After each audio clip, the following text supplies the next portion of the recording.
All right, how's it going, everybody? Mr. Nathan here. I'm going to do a really quick tribute slash tutorial. So one of the bands that I grew up listening to was New Found Glory. Still listen to them, and their big hit single was on their self-titled album, and I just noticed that it's the 25th year anniversary of that album. So I thought I would do a video tribute to that album just because it had a major impact on me. I'm sure you have bands where certain songs, certain albums are just tied to your personality. And that's one of those for me at that time in my life in high school. And the big single that came off of that album was Hit or Miss. So what I want to do is do kind of a tribute to that, just because it's an anniversary and I think that's worth celebrating. And then I also want to go and break down how to really play that riff. I think some people play it wrong. Well, I won't say wrong because it still sounds fine, but I always love to see how the actual musicians are playing riffs and chord progressions.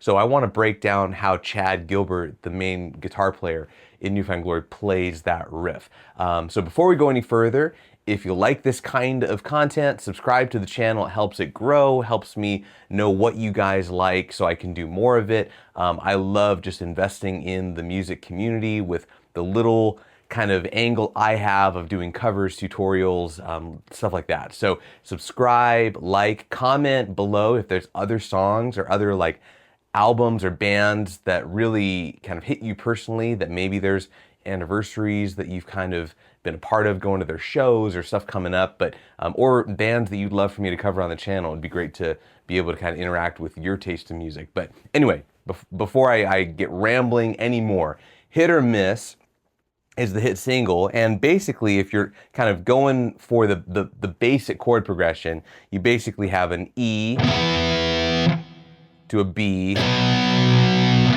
and then it's a C sharp or C sharp minor to an A. And you could get away doing those power chords just like that.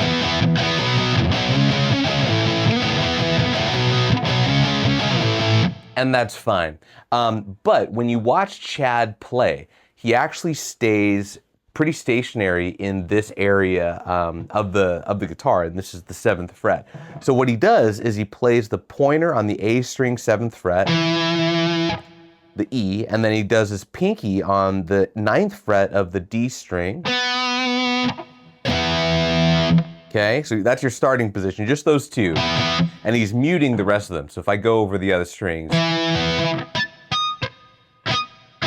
right, one of those kind of cheat codes as you get into guitar, you realize, oh, they're not always playing all the strings, but that's okay. So you got that first position. Instead of dropping down to a full B bar chord where you have 7, 9, 9, the 5th and the octave, we're keeping our pinky where it was and then just lowering our pointer, and we're muting the A string with our pointer finger. So we start here, and then it's just an octave. Because it's happening fast in the song, it's happening fast live, so you don't have to spend all this time on each of those positions. So we've got that, then we just lower our pointer, but make sure you mute that A string. And then he just puts his ring finger on the 9th fret of the E string, and that's the C sharp, but it's just, again, paired with the pinky that's still holding that B octave. And then instead of going down to the 5th fret for a full bar chord, he's just leaving the A string open.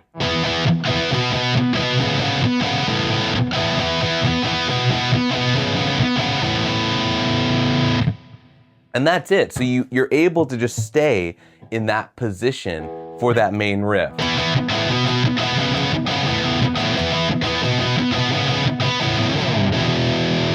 Okay, so that's one thing. But then if you look at the verse, when the verse starts, right, we have, which he's doing up here. Okay, instead of doing, again, the main kind of chords for the verse,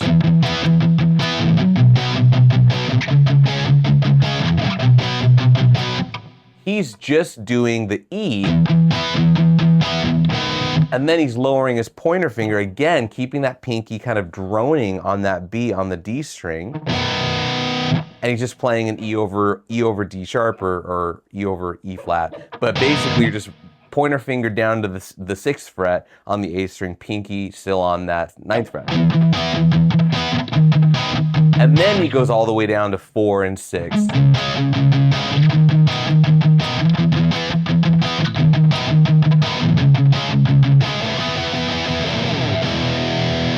Okay, so I hope that was helpful. Maybe you've played this song before, maybe you've never heard this song before, maybe you've never heard of this band before.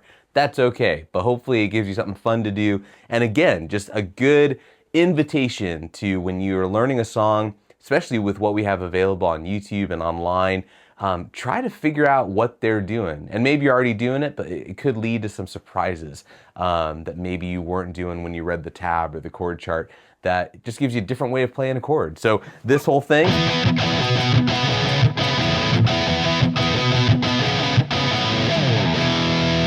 hopefully that adds to that part of your playing. So again, if you like this video, subscribe, like the video, comment below with songs that maybe you want covered on the channel, or just bands that you love that, you know, having that anniversary of that album would mean something to you. It'd be fun to hear what you guys are listening to. But until next time, I'm Mr. Nathan, and have a great day playing music you love. See you next time.